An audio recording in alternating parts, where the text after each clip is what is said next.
Hi friends, ఈరోజు మా అత్తయ్య చేసే మసాలా సాంబార్ గురించి చెప్తా.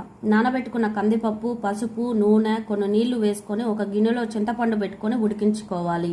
విడిగా మునక్కాయలు, ఉల్లిగడ్డలు, టమోటాలు, పసుపు, ఉప్పు వేసి ఉడికించుకోవాలి.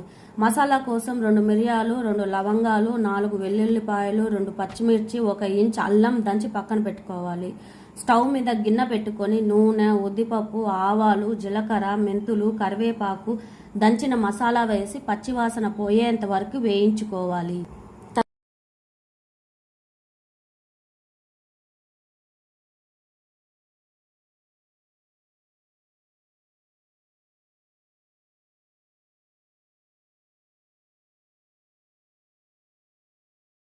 తరువాత రుద్ది పెట్టుకున్న పప్పు, మునక్కాయలు వేసి తగినంత మిరప్పొడి, ఉప్పు, ధనియాల పొడి, చింతపండు రసం వేసి ఒక 10 నిమిషాలు ఉడికించుకోవాలి. అంతే, గుమగుమలాడే మా అత్తయ్య చేసే మసాలా సాంబార్ రెడీ.